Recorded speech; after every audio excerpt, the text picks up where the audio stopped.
Therapy Army! Let's be having you, Therapy Army. How are we doing? Big up to everybody.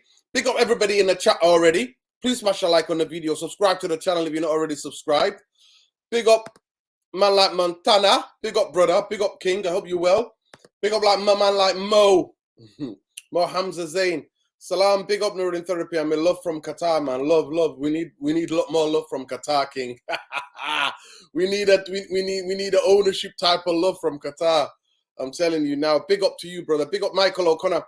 Between a shower selling the club and whoever buys it, Manchester United is getting tossed around like a plaything, 100%. Oh, big time, Michael. Talk to me about it, bro. Tell me about it. Well. I wonder who's telling you all last week not to worry, Qatar are coming. And all you laughed at me. Listen, nothing's happened. Rashid, Habibi, nothing's happening. There's nothing happening. Rashid, is there something that you don't know, that we don't know? Is there breaking news tonight? Is there breaking news right this minute? What's going on? I told you Qatar don't lose. Okay, Rashid. Big up to you, brother. Love and light. Ratcliffe's other would use loans and bonds to draw from some of the biggest banks in the world to fund purchase with a debt market. Nightmare, in the words of a source, is far from straightforward process. Wow, it is what it is, isn't it? It is what it is. Yeah, there's a big shift. Just depends on how long the Glazer will drag this out. But sure, Sheikh Jazim is in pole position. Okay. Big up man like Khalis Ramadeen Lassie, Chief Editor, United Real Therapy. Big up to him. Big up like man like Malcolm. Yeah, big up to Eski as well. Big up Eski. Yeah, man. Love, brother. Jump on when you can, no problem. But big up to every one of you. I hope you're all well. Those of you in the UK, I hope you've been basking in it, because you know what? I've been topping up that melanin. Melanin, can you see my darkness? That melanin. I've been topping it up, people. My favorite time of the year. Spring, summer. My time, people. My time. That's how it is. But smash a like on the video. Subscribe to the channel if you're not already subscribed, people. Because we do not clickbait people here. We get straight to the heart of the matter. Straight to the heart of the matter, people. We go behind the headlines. And what we also do, we're always on Giddy Watch. Giddy Watch. Optimism around Qatar is based partly on the feeling that Sir Jim Ratcliffe proposed, which would allow some Glazers willing to retain some minorities, had proved complicated to thrash out. Yeah, and apparently, this is what's alleged and reported. You know what I mean? It's not something I know factually, but the 31% that are owned by the hedge funds in the New York Stock Exchange, they're not happy because they're not happy that that the Glazers are giving him majority of it, and some of the Class A shares are going to be turned to Class B. All of this business. Apparently, there could be a court case. Apparently, I read somewhere in an article the other day. So it is what it is. You don't know who to believe. At the end of the day, so many agendas, so much spin, so much PR, man. It is what it is. But big up to Alfie Buddy. Big up to everybody. King Henry Nuruddin, looking fresh. Yo, bro, I'm looking fresher than your average. I'm always fresh, brother. I'm always fresh. When the weather's like this, I'm always fresh. Listen, 130, 40 of you in here. Smash a like on the video. Subscribe to the channel if you're not already subscribed, people. Let's go. Giddy Army. Chill the hell out. We're watching you tonight, Giddy Army. But Rashid has already gone early with his giddy tactics. Like I said, we're always on giddy watching it. Big up. Tottenham have expressed interest in Jadon Sancho. Okay, interesting. Giddy watch with a professor. Big up Total Ball. Big up to you, brother. Hey, Erik. That's the man. That's the man. Big up Andy, man like Andy Tate. What go on, Andy? How you doing, bro? Yeah. Is anything legal tonight? Like I said, like that video said, yeah, absolutely not. By the way, those of you who don't know, Andy works close to the Etihad, and he was around there with his United shirt. He did it. I'm gonna post it on Twitter later. I forgot to No, post no, it. no, no, no! Don't post it. Don't post it. That was. I won't post it.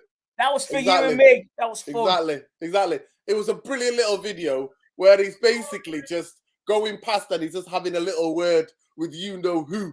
If you know, you know. 115 charges and all that. Yeah, they got that tram last night, didn't they? Tram 115 departing as the tram stop.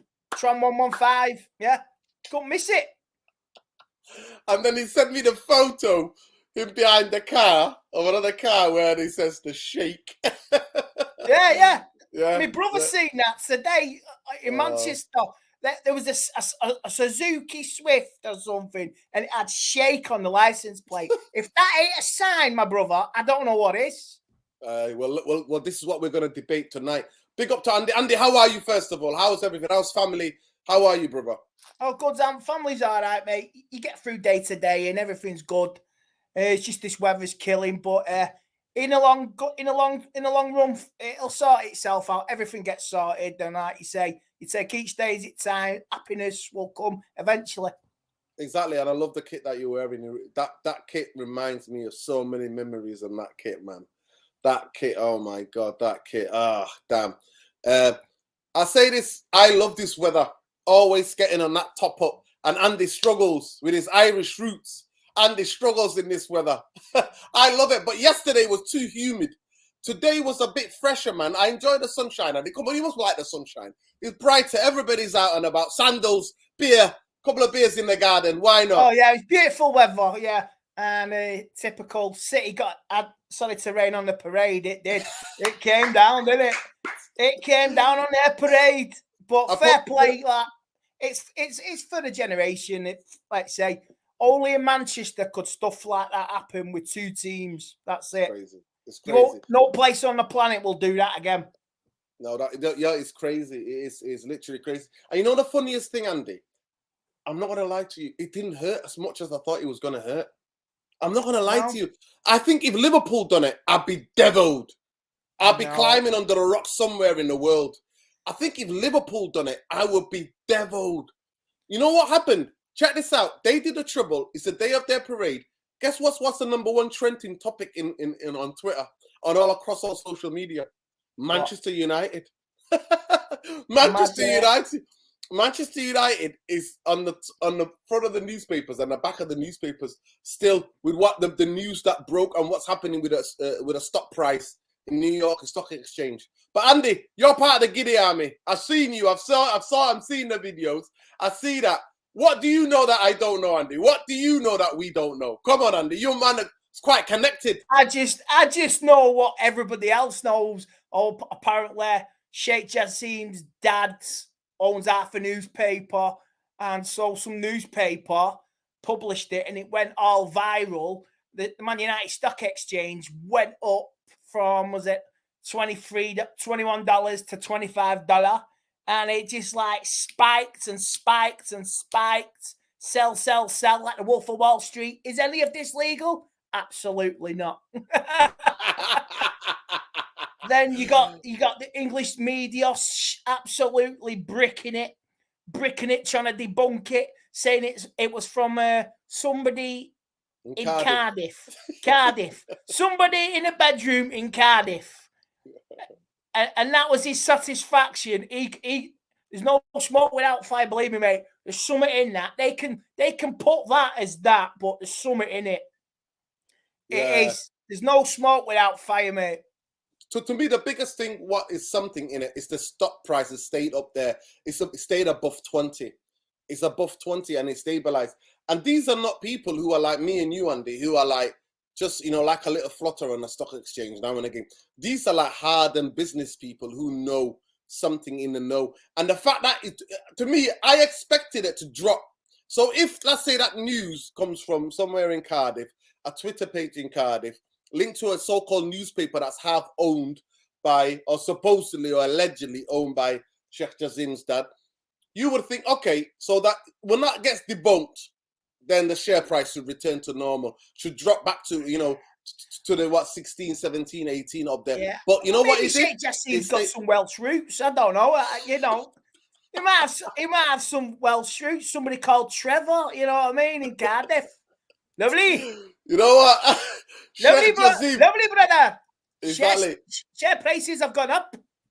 Exactly. Sheikh Jazim Jones. Hey, is there a Jones in his Altani Jones? Is that what we're going for? Sheikh Jazim Altani Jones from Cardiff. Is that what we're going for? Big up, Jarvis. Thank you for joining us. Big up, Tom.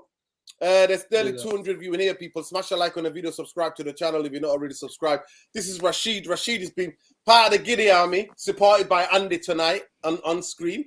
He says, trust me, Nuri, I'm in the know. You will owe me a nice Indian meal up in Mani when I'm proved right. So that's what he's saying. But Jarvis... I'll second that, Rashid. I'll second that. Okay, here we go. So, I'm always on Giddy Watch. Nuruddin, where was this hype that you had last week, mate? Where's it gone? There's no hype. I'm not into any of this hype. All I know is that I'm having a 5-course meal. The bill. I am. Andy and Jarvis, me and Tom on here, I've got a bet. So if Qatar take over, if it's a full sale, forget who the take us up, but it's a full sale. I'll buy it if they don't. It's fine. Yeah, listen, Tom's buying. If it's the other way, if there's no full sale, it's what it is. Tom's gonna buy it, but I'll buy it if it's a full sale. But big up, Jarvis. Welcome. How you doing? How's everything in Norway? Lovely Norway. Yeah, good. No problem. Yeah. Everything is fine. That's good. How are you, Nurdrin?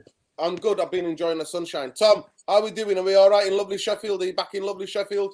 Lovely York. In it, mate. We've been burning up here, mate. I'm as red as Andy's shirt, man. Jesus.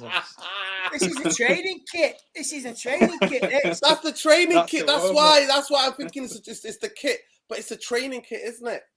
I'm mixing up. It's cotton. It's nice and cool. When it's 30 degrees and you're cooking like a shot, let it burn. Andy, what year was that from? And was the kit similar to that Aeon in the middle? This was, I think it's 17, 18, 19 training top. It's like with it, it's all yellow Adidas. So I think it's like the Ollie era. So, wait, what? For £8 from JD Sports, you're not going to say no, are you? You know what? Here's me thinking it was when we first got the Aeon people taking over, when we got the training ground refurbished. Remember, it was all Aeon training complex. Yeah. That's what I was thinking. It was that kit from that time. I don't know how long ago that was, like 2007. Was it no, it was Adidas factory, actually. I got this from the Adidas factory in Stockport, £8. Well, there you go.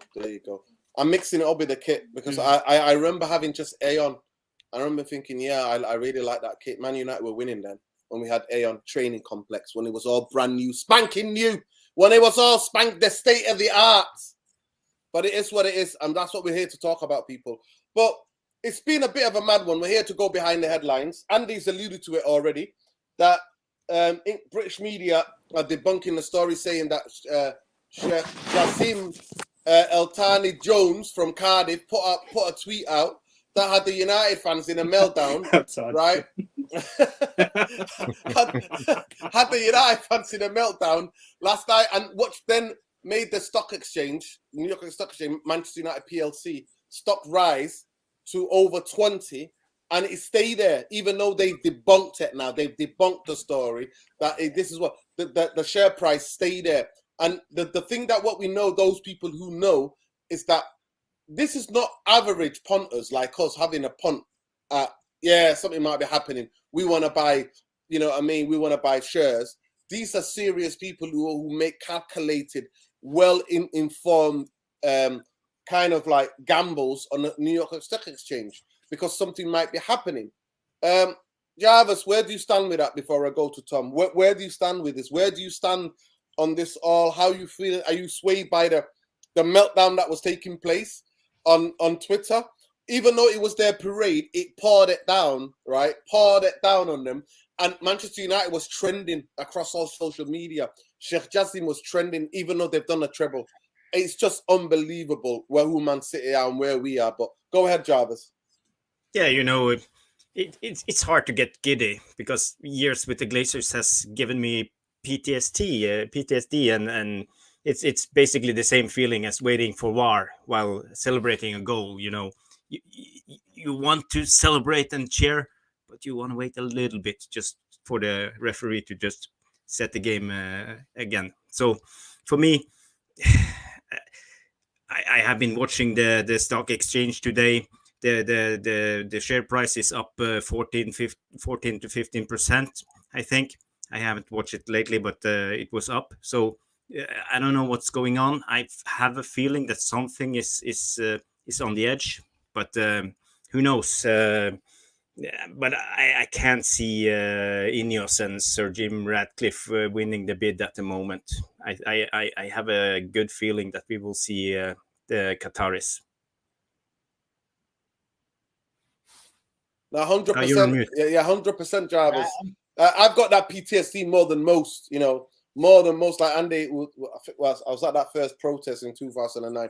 Everybody in Manchester knew. If you were a United fan and you were involved, you knew this was one of the most disturbing and disgusting takeovers in football history, in European sport history. No other European sporting institution has ever been leveraged like that in the way that Manchester United were leveraged.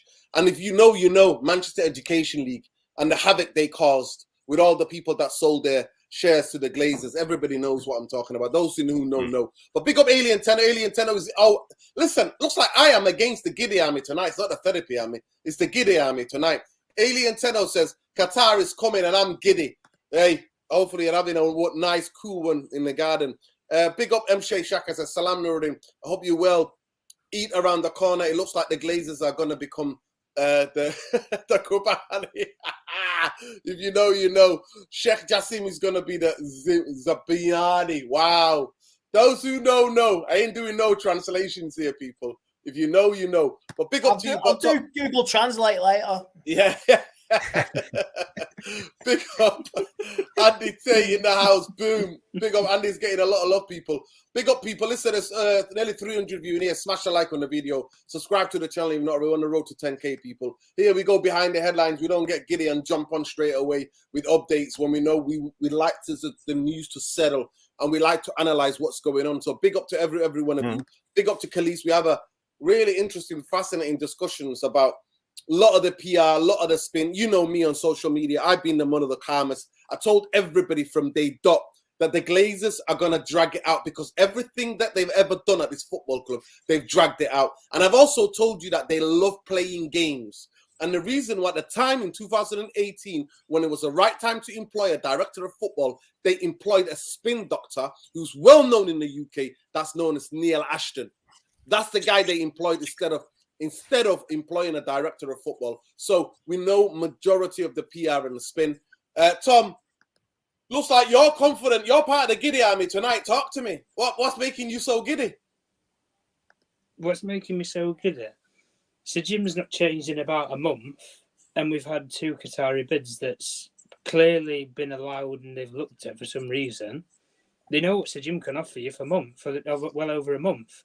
And some of the legalities behind what he's trying to propose to do, it's not exactly above board, and he can be liable, and the Glazer family can be liable, for which you could have a long-standing court case for any of Sir Jim Ratcliffe's proposals, because the other minority shareholders via New York Stock Exchange, when the Glazers decided to put Manchester United on the New York Stock Exchange, really it might come back to bite them in the arse, because now they can legally be sued against, because then they fluctuate what shares other people own, for which you can't do, as people quote it as market manipulation. That is pretty much what it is. And and when you legalise with any exchanges, whether it be London Exchange or New York, whoever it is, you do that, you can be liable to up to hundreds of millions of pounds. And the Glazer family ain't going to want that. And this is a Wolf of Wall Street, isn't it?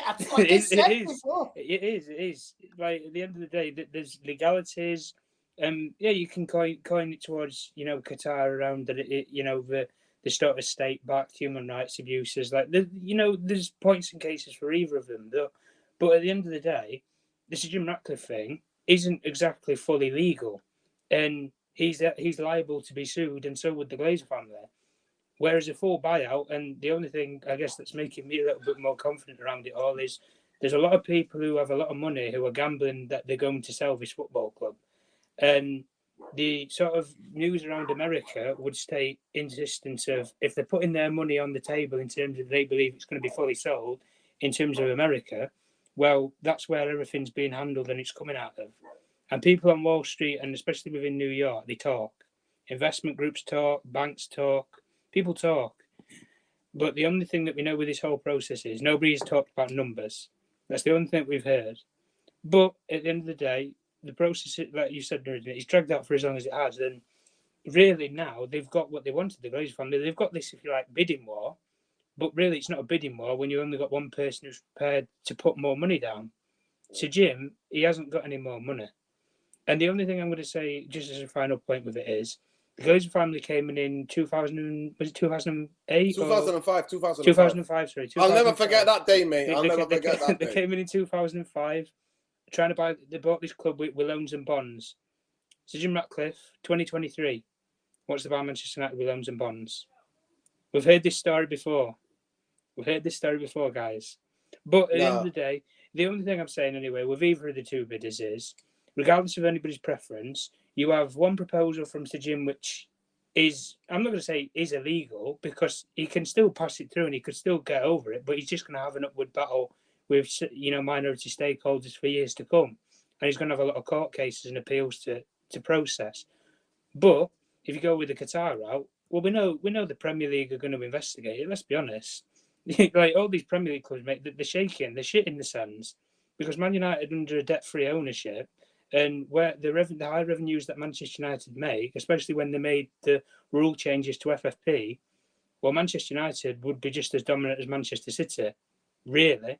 And the spending structure, Manchester United minus the 115 charges. Minus the 115 charges, but Manchester United don't have that. And the thing is, and this whole myth around if we got Qatar and then we went on to win things, well, we can always throw back to people and say, well, we won it without it.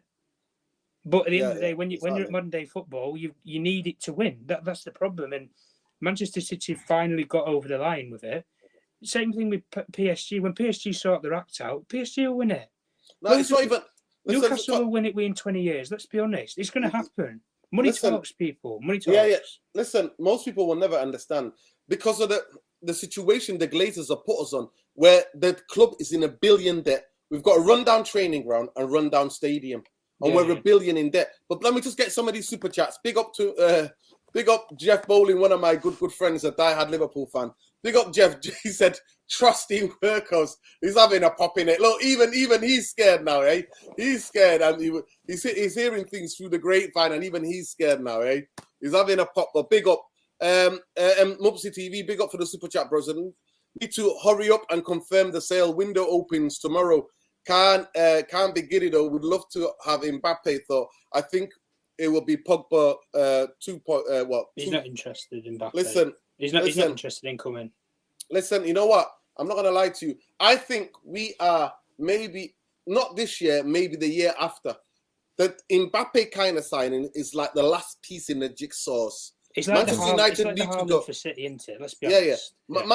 Manchester United need to go and build a very well thought out, balanced squad. Now I won't say no because he's a phenomenal, one of the best players in the world. Yeah. But I think we've been burnt with just high profile big players. To me, if the sale comes and he comes, then it's something to this is it. Mbappe's a different level. He's just like Haaland. Yeah, of course. Listen, no, 100%, Andy, and I'll come to you quickly. But the biggest thing for me is that we need to build the rest of the team, Andy. We need to build the rest of the team, and then we can go and pick the best players then that take us to that next level. But we've got the most unbalanced squad. We've got how many managers? We've got players. We still got players Fergie managed. That's 13 years ago, but that's the way we are. Glazeronomics. Big up to you, brother. Appreciate you. And let me just get this as well, because you know what? We welcome every sort of opinion on here. Big up to Simply Sofa says, I would prefer Sir Jim because morally Qatar are really bad human rights. And I would really like it if United was a British owned rather than a foreign owned. Listen, Simple Sofa, listen. I totally understand like that type of point of view. And like I said, ain't nobody going to be ripping you anything in here because here we respect each other's points of views. But the point I just want to make out to you is that if you look at Britain's human rights record, like nobody in this world, no billionaires have any clean record. And also, so Jim Ratcliffe, all he needs to do is go and do some research. The guy is a British citizen, but he lives in Monaco to avoid tax. See what he did to his company, not paying his workers. Look at all the union busting, the things that they've done. InEOS have done. It's called greenwashing. They frack all over this world. You see what's going on in the world, climate change. So I'm sorry. I do respect your opinion, but you're only telling one side of the story. There is no moral billionaires. There isn't. They don't exist. There is not one billionaire that's moral. There's no good guys anymore. There isn't in that. The days that football, you could be owned by your local factory owner. Those days are gone. Yeah. Like, they're gone. Manchester United are £1 billion in debt. Run down training, run down stadium. We need a massive injection of cash. What the Glazer done, they've took 2 billion out of the club. You spent $1 billion on a banker that didn't know what he was doing, and that's what's happened. So big up to you. Nothing but love. But we respect everybody's feeling. But I'll come to you, Andy. The title of the show is there another fake deadline? I've called it out every time people have gone, this is a deadline. That's the deadline, because I know, I don't know how to acquire a club. But one thing I do know about business, there is no deadlines as long as big money is exchanged. They can always be bent and twisted, because to get whatever the amount of cash that's going to be changed hands, it's that big. We can't imagine it. In our lifetime, we could never imagine that type of money. So that's why I put another fake deadline. Everybody's saying this week. Now, the news that broke was that who broke the news? I think it was Einstein who broke the news and said, "Oh, the Glazers have got Al Khalifi, the guy who's in charge of president of Paris Saint-Germain, who's quite high up and respected by UEFA. They didn't jump on board with the Super League. They were the only club, and the Germans, to be fair, who said, nah, we're not jumping on board with the Super League. So he's well respected by UEFA. Apparently, the Glazers begged him to get involved so that they can go directly to Jazim to up his bid, which he has done. Then he comes out and denies it. Then Simon Stone of the BBC comes out and says, actually, no, this is not true. So Einstein, Simon Jones of the BBC, when those two really talk about transfer, they happen. You know what I mean? In terms of the levels, it used to be Romano. Now it's Einstein. Everybody goes to Einstein. And actually, Romano quote tweets Einstein saying that deal done on everything, especially the high profile. So there's been and then there's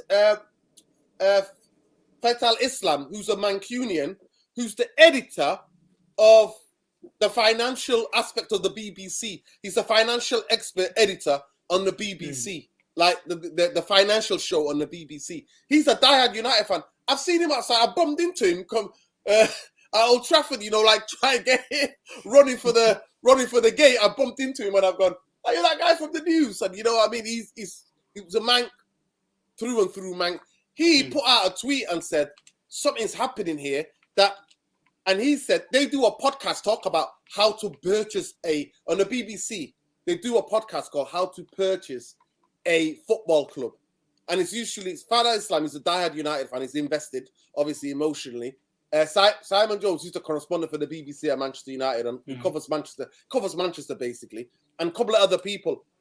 What's his name has been on it? The guy from the Paddock, Jay's been on that podcast. Oh, Jay Meyer. Yeah. So Jay's been on that podcast. It's called How to Purchase a Football Club.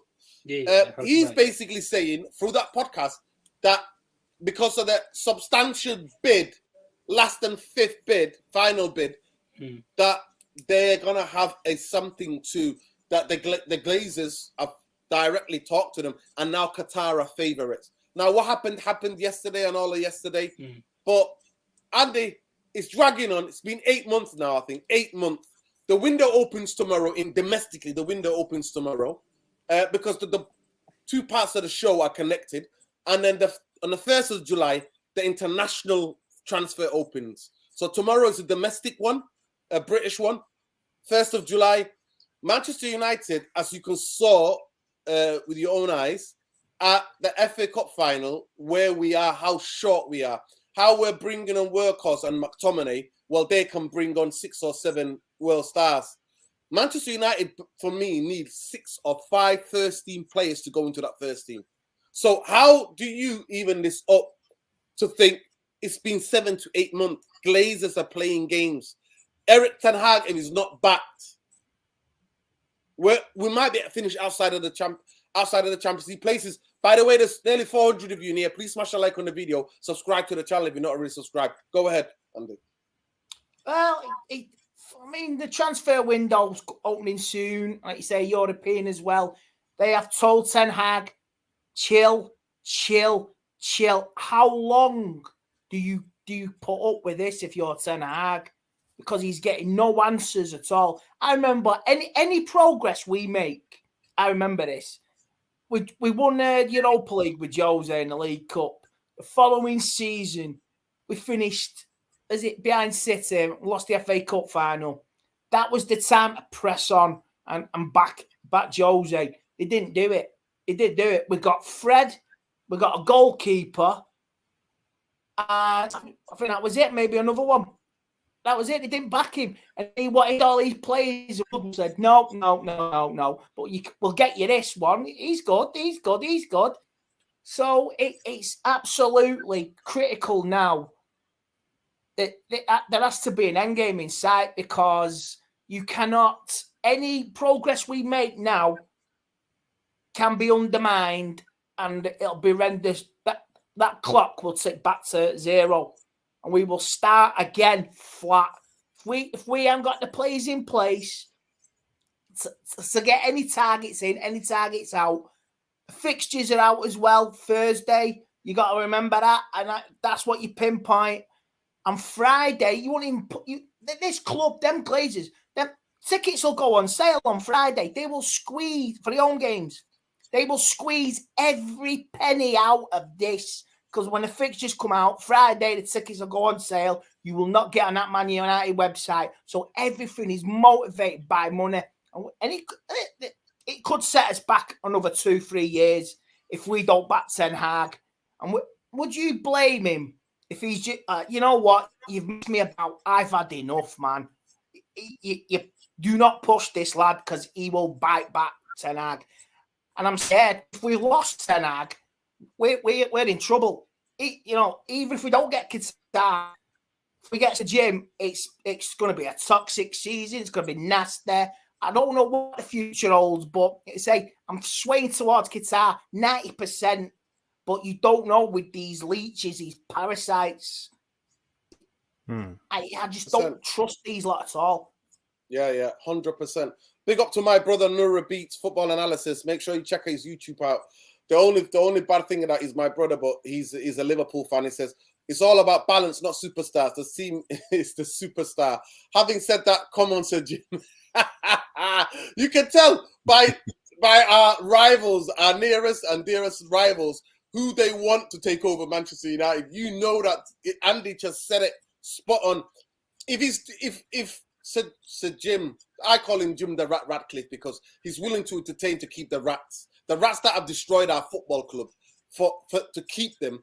And if he's doing a 2.0 of Glazers, getting bonds and more debt, then I don't think we're going to compete in the next 10 to 20 years.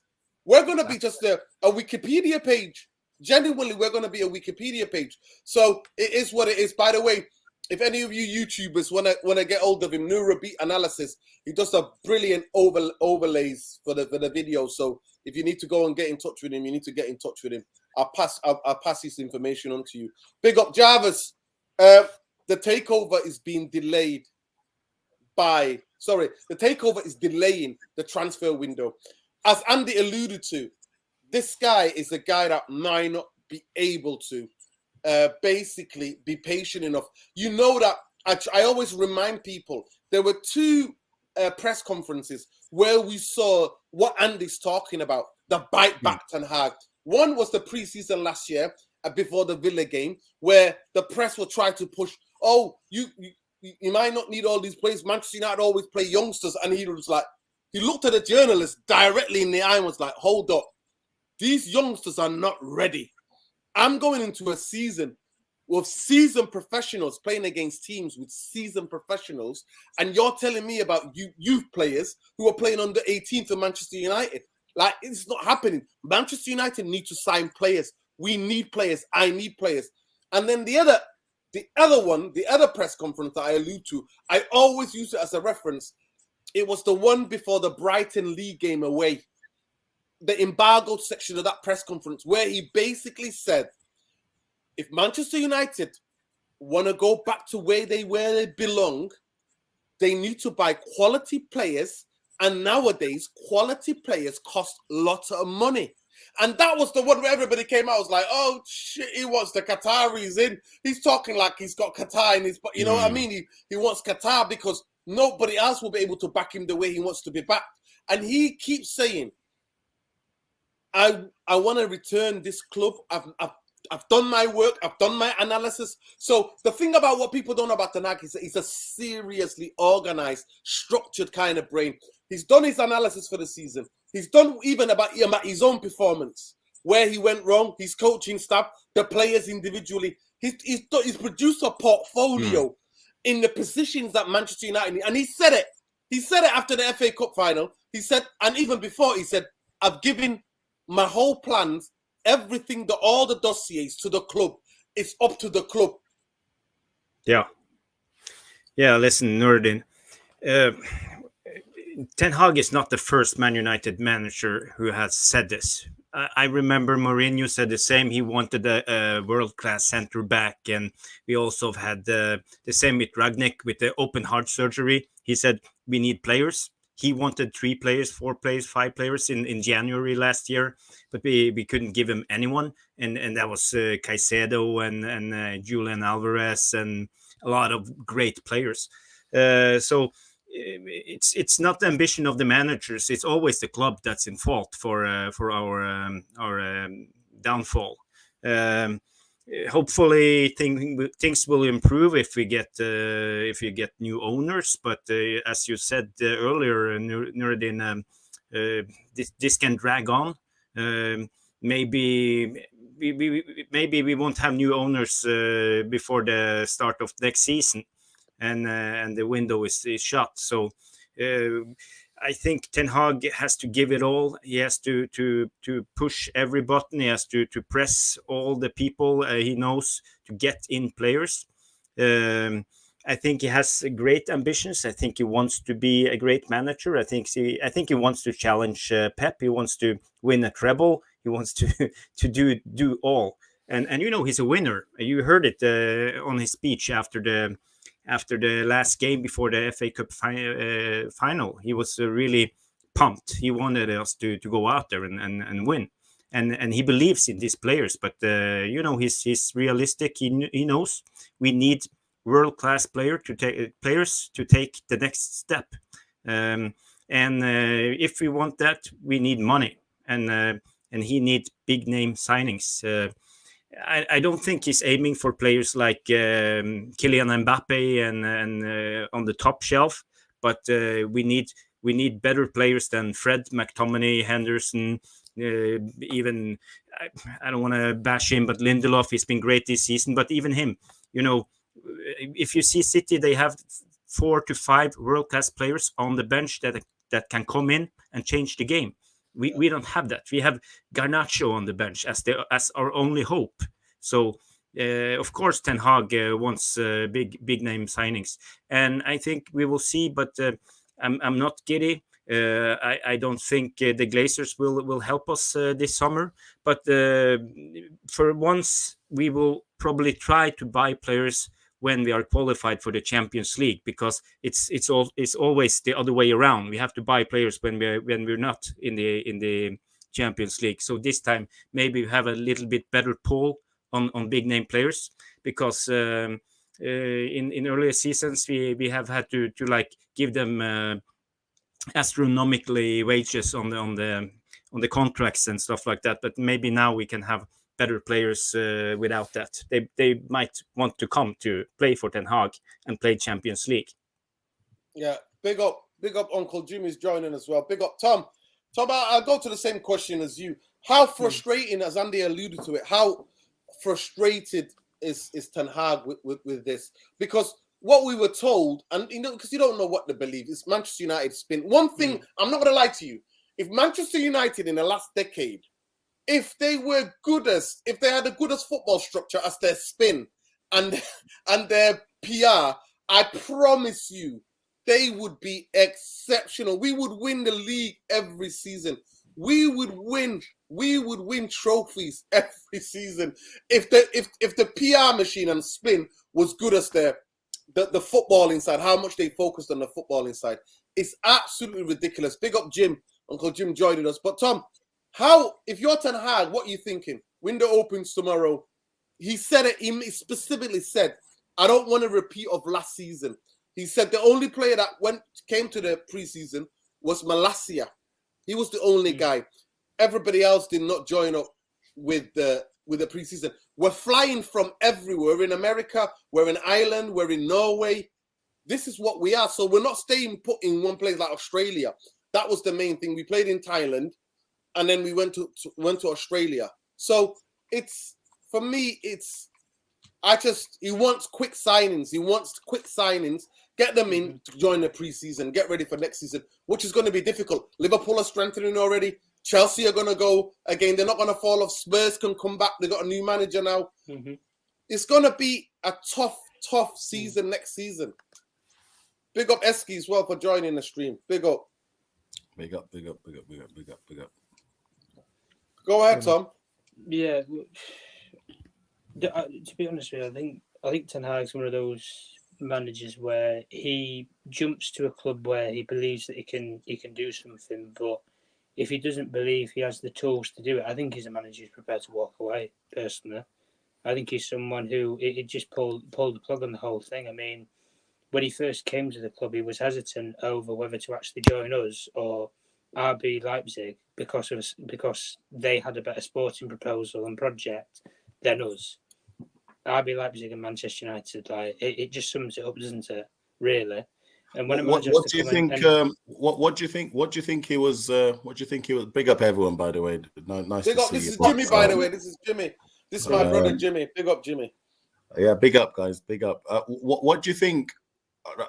This is a question I've been asking myself, and I've asked a few people as well. What do you think Ten Hag thought when he was coming to Manchester United? In the eyes of the Manchester United fan base, what do we think that he was thinking? Was he thinking, I'm going to a club that's going to give me the time to make a difference from the previous 3 failed regimes that we've had, and they're going to give me some time to make a difference in this club? Or do we think that the conversation that he had with the ownership at the club was centered around success right now? Because I think the expectations that people are setting on the manager are very different. It seems to vary from different parts of the fan base to the next. So do people think that Ten Hag was coming into Manchester United thinking we're going to win trophies right now? Or was he thinking, no, the conversation I've had gives me the time to have a project and go ahead and make a difference in this club for the long-term future of the club? What do people think? What's the opinion? Yeah.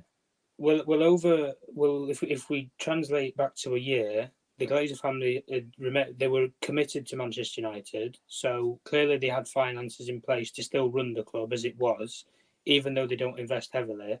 And Erik ten Hag clearly would have had some sort of assurance following on from last summer that you have financial backing. But as we saw when the Glazers announced in November that they were looking at strategic alternatives, January, it was a dry dock. He didn't have any finances in place to buy anybody. He wanted players like Cody Gakpo and he couldn't get them. He wanted, even when you think about it with his priority targets in the summer, he didn't even want Lisandro Martinez first. The club was pushing him to go and get Pau Torres. That was the club's recommendation. But Erik ten Hag, no, I want Jurrien Timber, I want Lisandro Martinez. So really, from what Ten Hag did, when he first came in, he wanted assurances over, I want to have a main control over the recruitment side of the football club. And he's built a good partnership with John Murtough. We have to admit in saying that. I think really for what they've done in terms of the summer recruitment, the price that we paid for players was ridiculous, but that's not on the manager. That's the recruitment team. They negotiate the fees. They negotiate prices. Nuruddin said before, he puts his dossier of what players he wants, and then he says it's up to you, it's up to the club. And because we don't have competent negotiators and a world sporting director or director of football, because you don't have somebody who can find you pretty much the exact same profile of player in South America or in Eastern Europe, because we don't have that sort of structure, or we don't trust the scouting network. But can we not say though? And I agree with every point you've made. But can we not say, because, and I'm playing devil's advocate here, because when I look at, I think if Ten Hag, when he came into the Manchester United, if you said to him, right, we're going to give you Casemiro, we're going to give you Eriksen. What players have we signed? Casemiro, Eriksen, Anthony, Martinez, Varane, and then we brought in Varane, didn't we? Yeah, Varane, and then also don't forget that we're going to let you bring a kid that looks like he's a star. He's a star in the making, Garnacho, into the squad as well. So you've got these players. If you're Ten Hag, is that not good enough for the season? That your first season at Manchester United, is that not good enough? Just from my personal, I'm playing devil's advocate, by the way. Generally, is that not good enough? In terms of what he wanted, Casemiro wasn't his player. I think, regardless of what he's had and the influence on the team, he wasn't Ten Hag's preference. He wanted Frankie de Jong. And because the player didn't want to budge, that was the only sticking point. Barca were prepared to sell, we were prepared to pay, but the player just didn't want to leave. And then they went and pissed about, and then he said, "Oh, right, well, Adrian Rabiot." And they went to Turin and they couldn't get the deal over the line. Then they ended up stumbling on, right, well, do you know what? We need to get somebody.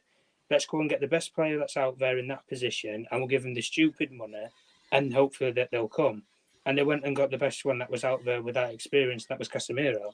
Just to say, Tom, it was Casemiro's agent was going around Europe, trying to see, because he knew he wanted a 5-year contract. He wanted a last big contract. Of course. And he said apparently, and Casemiro apparently said when he saw the Watford game, he was like, "I can help that." I've seen the quote. It was like, you know what? Brentford. It was like, you know what? I can go and help that. I can stop that. Of course. But ultimately and overall, when Ten Hag came in, he had to get the assurances that he could get specific players, and he got two of his boys really in Martinez and Anthony, which were his players that you would have said that he would have probably majority have wanted. Eriksen was a player that he worked with at Ajax when he was recovering from what happened at the Euros. So he knew Eriksen and he was familiar with him as a person and as a player. And then ultimately, whatever else he fell on, Debunking, he needed it as a backup goalkeeper. And do we all agree though that because for me the long-term Casemiro deal doesn't take away from Ten Hag's plans in any way, shape, or form? So I think if you're looking at the long-term plan for the way Ten Hag wants to play from midfield in terms of how he wants to set the midfield up, I think giving Casemiro a 2-year contract or a 5-year contract makes no difference. As long as Casemiro's at the club, he's always going to play under Ten Hag. So if people don't like that, then it's tough in it, because you're gonna have to get used to it. He's always going to play Casemiro. So if people don't like it, sorry, what the media said last year about Casemiro, we were tracking him for 4 months even before Ten Hag was coming in. So I don't believe that one bit. I remember hearing that when we signed Casemiro. Try to put all this PR spin, like Noureddin said, PR spin, Academy Award-winning Man United. I tell you, brilliant. Spin. And Andy, don't forget about the steady Eddie. Don't forget about the steady Eddie comment as well. You remember that one? But Casemiro is just a steady Eddie. Yeah, we need steady Eddie. Who said he was a steady Eddie? Who said that? Graham Soreness. He did, didn't he? Bloody hell. That was a howler. He's never been a great player. He's always played with great players around him. And what a shot. That's a howler. Yeah, man. Champions Leagues, a couple of La Ligas means nothing, does it? Exactly. Let me just get this.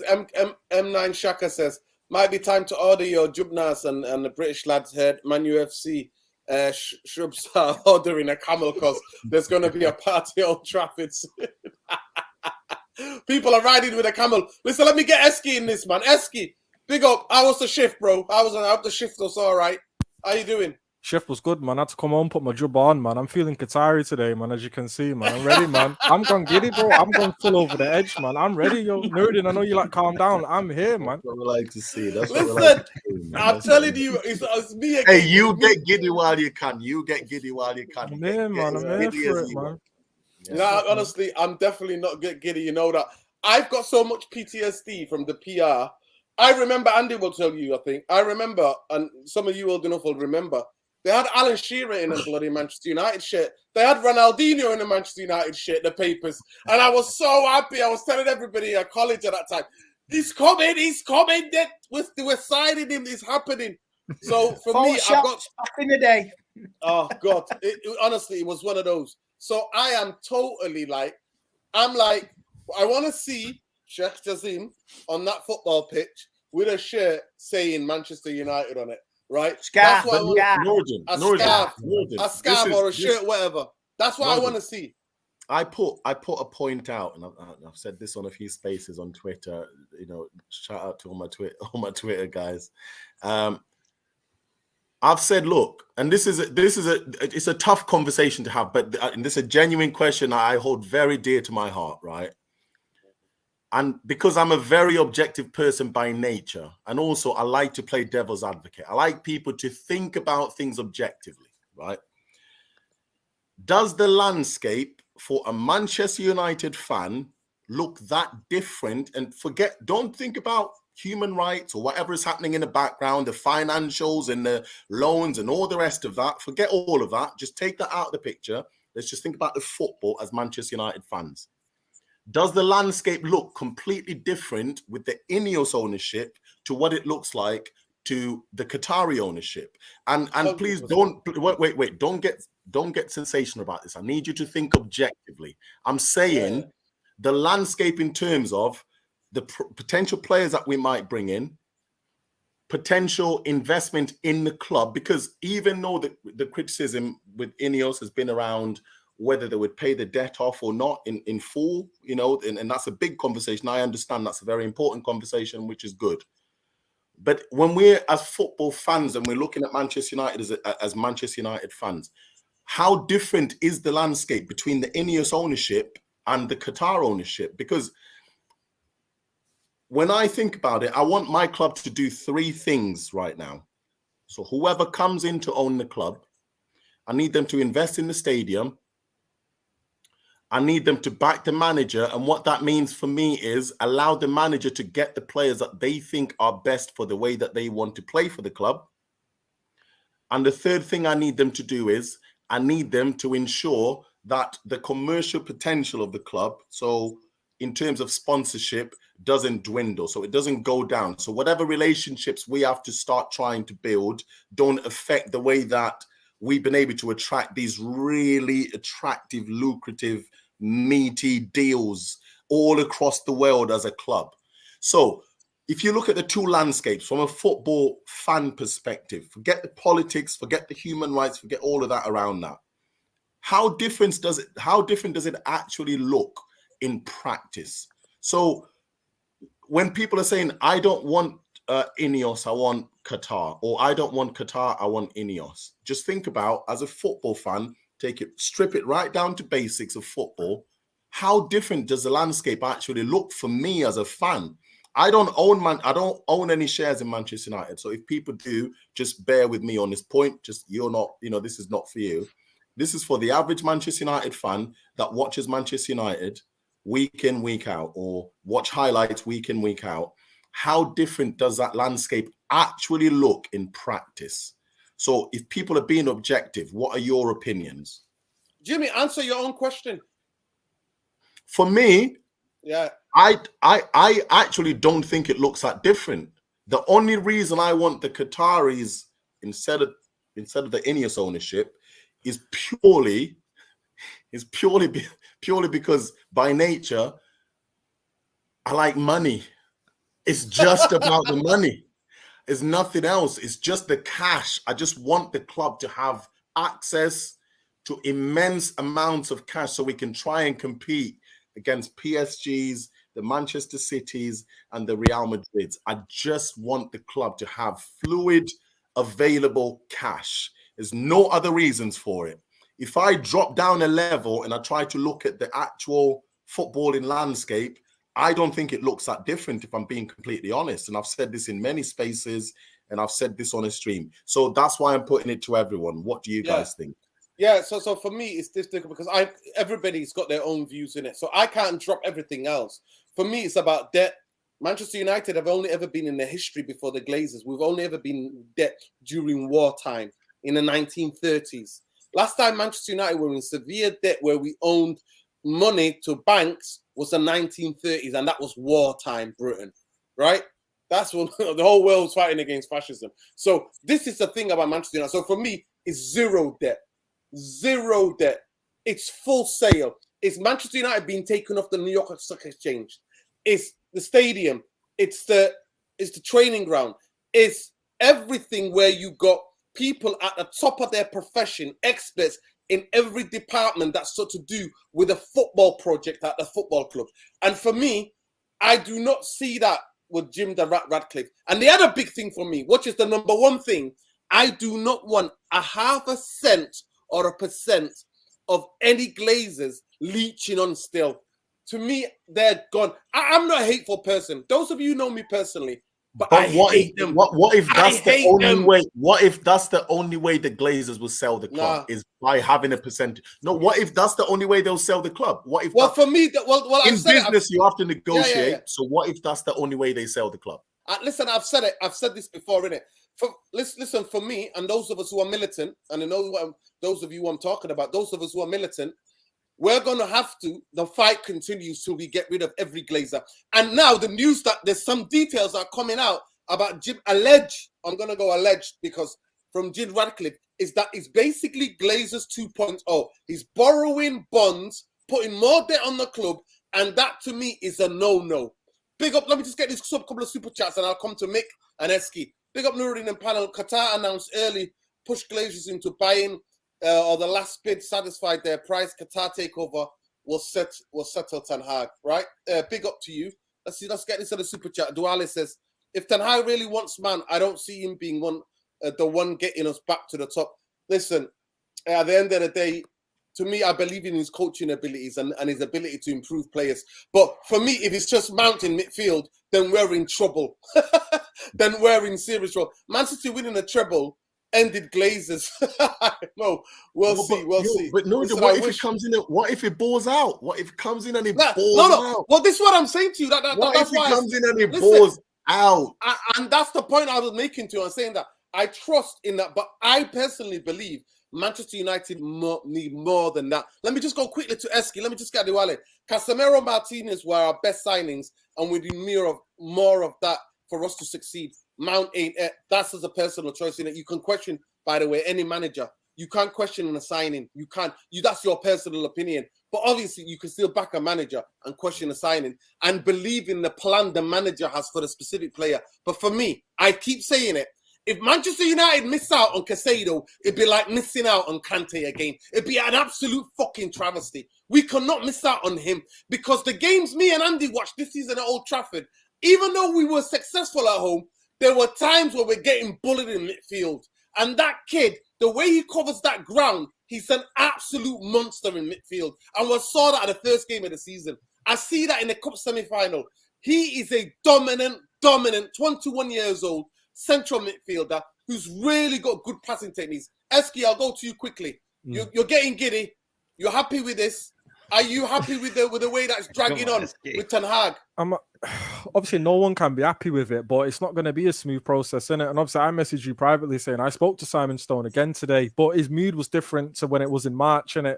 Obviously, I'm not ITK, I don't claim to be, but when I spoke to him in March and I asked for his opinion was Qatar. And I spoke to him again today, and he didn't give no opinion. He just says anyone who's claiming to know doesn't know, and it's up to the owners, right? But a lot of people are getting giddy. It is because of the stock price. It is because of that, because it was traded after hours. Now, after hours means people know something that's going on, you know, big business, and it's all illegal, like you were saying. You're not meant to manipulate all this and that, and it's whatever, right? It's bang on. But the fact that it has happened is suggesting to me that there is some talks of it happening. You know, look, the InEOS thing, it's a pipe dream, really. It's not going to happen. If Sir Jim Ratcliffe is successful, you're going to see the protests like you've never seen before. There's a sniff of the Glazers sticking around. Look what them blue lot have just done, right? We're not going to take this any longer. We're just not. There will be a drastic change from us. You think, you know, stopping Liverpool games and all that, like that was just the start. Like, we will stop every game until it's done.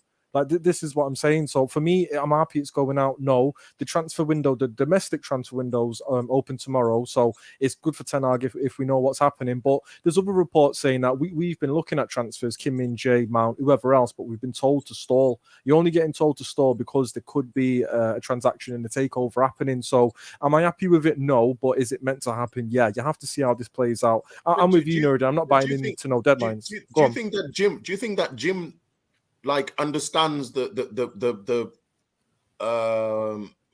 what's the best word the sentiment amongst the fan base at Manchester United? Does he understand that they don't want him to own the club? Well, if he's a fan, then he must do, shouldn't he? If he's a fan. No, this is what I'm saying. Like Jarvis just said, he's not read the room. He's not read the room at all. He's claiming to be. But this is the thing. He can claim to be a Manchester United fan. He can claim to be whatever else. But that's all talk. It's absolutely all talk. I know Andy's a United fan. He doesn't have to lie to me and say, I'm a United fan. I know he's a United fan. So I'm saying, I know we're all United fans here, but a billionaire coming out of the woodwork saying, I'm a United fan and I want to do best for this, that, and the third.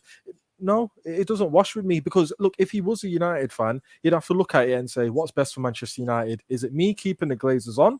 Or is it accepting that a sheikh from across the world can come and do a better job? What if he has the inside information that says that he thinks I'm going to do everything I can do for this club? I think I'm 6'7". The reality is I'm 6'4". Do you get it? Do you get it? What's in my head and what can actually happen are two different things. Do you get it? Yeah. So in his head, he can want all this. In his head, it can be, you know, I can do this. I can be the savior. I can be looked at as everything else. But that's just all it is. It's in his head. And fair play to him. He did try, but it has to be the sheikh. Listen, before I go to Andy, I just want to go to Mick quickly, but let me just get the super chat. Big up to the chat, by the way. We got 360 of you in here. Please smash a like on the video. Let me know how many likes we're on, people. Big up Adewale says, of course it's going to be different. It's not just about the money, it's the competence. It's the desire to win and succeed and everything you can do to win. Qatar fully invested doing that. Ratcliffe has shown he's not yet, and that's true. The evidence suggests. Qatar put on one of the best World Cups. Nice are nowhere to be seen. Nice, I think, let go so many players. We've seen it. We've seen it all. How their fans have been protesting. The club captains coming out saying what the hell is going on. But I'll go to just in terms of the stock price. I know that I'm getting slaughtered for playing devil's advocate about Jim Ratcliffe. You know, can I just make it clear that I don't want Jim Ratcliffe? No. Listen, Jimmy, we know exactly what you're doing. Listen, Jimmy. We know exactly, but it's interesting to listen as a devil's advocate to pose that question. But I'll go to you quickly, Mick, before I go to Andy. Yeah, no. Listen, I wanted to. Yeah, you listen. You've been Qatar in all the way throughout this whole process. Not really. I've been comparing the apples to apples just to answer Jimmy's question. You know, been doing this forensic investigation for the past 10 months at least. So it's always been Glazers out full sales only. So you have to look at the manifesto. And that's just to answer Jimmy's question there, like, you know, playing devil's advocate. It's all about the transition going from business to actually going back to being a club. And that's, you have to look at the overall manifesto, what they're promising, right? So one promise to invest 100% into the full infrastructure, the women's team, the whole lot, everything that we want, right? Pledge extra 1 billion to invest in the fucking squad and the team and everything, like to back the manager at the end of the day. So for me, it's always looking at how you shape the future, how you learn and develop, and how do you make it happen, right? And the proof is in the pudding. If you look at, you know, how he run Nice is pretty much neglected, right? You have testaments coming out there, people saying, oh, well, you just invested and left it rot, right? And that screams to me like it's another, you know, Ocean's 11, 12, you know, another heist again with the Glazers, just a facelift, you know. So for me, that's just, it's hypothetically speaking, you get somebody that actually cares about the club, that's willing to invest, just not partially, but fully, right? To make us transition from a business to a club again. And that screams to me like where I am Qatar in, because that's what I want. If I go back to my bias, right? So if I go back to my bias, which is I prefer the Qatari ownership, and my biggest point, my biggest argument has been, if Jim Ratcliffe felt that he could do the same things that that the Qataris are promising that they will do for the club, why doesn't he just say it? Why has he not come out? Why has he not come out in public with all the PR that he's got to spin? Why doesn't he say, I'm going to do exactly what these guys would do? He hasn't said that. So it tells me that he has no intention of doing what we want them to do as new owners, as a fan base.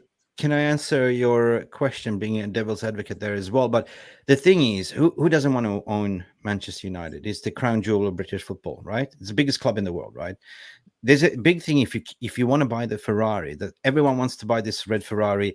He's coming to the swan song of his career. He said it himself in interviews. Me and David, it's our dream always to own a Premiership club or Premier League club, right? Yeah. Obviously, Manchester United came for sale. He went for Chelsea, came late. I don't know if it was a smokescreen PR stunt, but it's not too late for you to go and purchase a West Ham or freaking go buy a Liverpool, whatever. I don't care, but stay away because we don't want debt, right? So there's a thing that you can buy the Ferrari, but you have to have the fuel to run this Ferrari to make it competitive, And then on the other hand, you have a Qatar that can buy this Ferrari and owns a fucking petrol station. You know what I mean? Endless of fuels. That's it. Yeah, of course. You only buy a Ferrari if you can afford the £600 tire, isn't it? Do you know what I mean? So that's true. You don't buy a Ferrari if you can't afford the £600 so Mickey Blue, I see you. I see you, but I mean, yeah. No, I get that, man. I get that. I just want to go. Listen, I want to go around the panel and get everybody opportunity to answer some of the questions that Jimmy's posed. But big up to everybody. Please let us know how many likes, 100 of you in here. Smash a like on the video, subscribe to the channel. It's a heated debate. Jimmy's bought a lot of it, but I'm going to just quickly listen. No, Jimmy. I'm devil's advocate all the time, man. Always, man. Listen, I'll stay with you, Mick. Mick, obviously, listen, you know a bit more about the finances in terms of the stock exchange and stuff like that, because, like you said, you've dabbled in that world. The biggest thing what people are saying is that this news, even though the British media has apparently debunked it, because they said that this newspaper thing, this tweet came from Cardiff, and we're calling Sheikh Jazim Altani Jones. If you know, you know, because all the Jones and Smiths are all from Wales. Smith and Joneses are Wales. You can't get any more Welsh than Smith and Jones, right? If you know, you know. So I wanted to quickly ask Mick, just a quick short answer. The stock staying where it is and how it's not dropped, if that news has been now allegedly debunked, how do you explain that that's been staying at that level? Well, there's smart money and there's dumb money in finance, and people that are smart, they get inside information, and the dumb one stays and believes what it is. Financial curves never lies. There's definitely somebody knows inside trading information that's purchasing a lot of stock at the moment. Stock market is definitely driven by speculations, but one thing is for clear, like me, lived in the Middle East for 10 years. Like I lived in Qatar, I lived in Dubai, I pretty much worked in Saudi as well. The thing is, like, if a publication like Arabian Business comes out, and any publication comes out with news like this, it wouldn't get approved unless it came from the royalty himself, right? And also it is a punishment, criminal offense to spread misinformation down there as well. So having to say that, I have contacts down there that I've verified, and people don't come out to say like, congratulations, the Sheikh, if it isn't complete. So Qataris are very proud people, right? They came out first to announce that they're bidding for Manchester United. Now news came out over the weekend because once the deal has been completed, there's an NDA, right? Once that is being completed, the NDA is no longer valid. It's more of, please don't say anything as of yet. This is what I believe personally, and this is what I've been getting messages all over this morning from Qatar as well. So, but anyway, I'm like this. I'm saying I don't believe it until it's done, dusted, signed, delivered, and show us the statement. That's it, right? Yeah, Andy. Devil's advocate, can you answer Jimmy's devil's advocate question? Are you like this? Jim the Rat, keeping the Glazers in. Ratcliffe or the Qataris all the way? Come on, I'm Andy. Qatar's all the way, mate. There's a plan in place. It's money ready to go. He would get designs up and running for a stadium or an upgrade within 6 months by Christmas. Investment in all facilities, women's team, infrastructure, transfer targets. With InEOS, what are you going to get? Bob the Builder? You're going to get Bob the Builder fixing Old Trafford? That's what you get with InEOS. You get a Lego set and Bob the Builder. And it will just be spin, spin, spin. Buy some time, buy more time, buy more time. I'll tell you what, we can't do the stadium, but yeah, let's get him that player, and that player. Sorry, mate. That horse is bolted. The fans have woken up. So you can shove your Bob the Builder and your Lego set. Wicked. Plus, you get good Wi-Fi and maybe a golden shawarma, like, in the halftime as well. Hey, Andy will welcome a shawarma, I'll tell you that much, right? Is that AI what, technology. Is that what they put on Messi? The food. Shawarma, the shawarma wraps. Yeah. The food. Kebabs, yeah. The kebab, the shawarma wraps. Latest technology, you just sit in your seat and you press the Shawarma, button and you get service, right? Give me a beer and it comes like, hoy me beer. Listen, forget that. Listen, Andy wants to walk into Old Trafford and wants to be done by Jazim himself with a Messi. with the crowd that he gave him. I look like a Jedi. I will look like a Jedi. Put a hood on it. When they make all the shirts for the players, Andy's getting one as well with the players. I'll have one. His is getting made with the players' shirts. You can't want the bee's knees, man. I'm telling you. Oh, there you go. But I was just going to comment on, on the fact that the point that you made about the Qataris being very proud people, and for me, my late father, God rest his soul, he passed away 2 years ago. But you know what? He did. My father lived in Malawi. He lived between the UK and Malawi, and he did a lot of business in Malawi, did a lot of business in the UK and across the world. And he always used to say, I have never trusted business from a business perspective. He was talking about business, not personal. I've never trusted people like I have the Arab business world, because that's the place where he did the most honest business. To him, that was his opinion, right? So for me, when I was growing up, I've always looked at that side of the world as, this is where business is done properly. And for me, I have a bit of a bias. So when I'm saying I prefer Qatar, maybe there is a bit of a bias from the way I've grown up, at least believing that's how business is done in the Middle East in that way. So, the bias is there. But I do have to say, some of the outlets from Qatar have let me down because, I'm looking at Doha News, for example, and they're reporting things as if they're coming from, direct sources. And I'm saying, you guys, even if that's true, I don't think you should report it now, because if something goes wrong and it doesn't turn out that way, you lose the credibility that you've built for such a long time. For even people like myself, who's grown up thinking, I can trust the news from this side of the world because I know they're telling me the truth that I don't get from the rest of this side of the world. So, I think that there needs to be some responsibility taken from the way that the Qatari outlets are reporting things about this takeover. I think there's been a lack of responsibility. Even if all these reports are true, I'm not saying they're not true at all. But what I'm saying is, I think they need to report more responsibly, because Manchester United is a huge football club. The fan base are extremely passionate because of what the club have achieved in the past.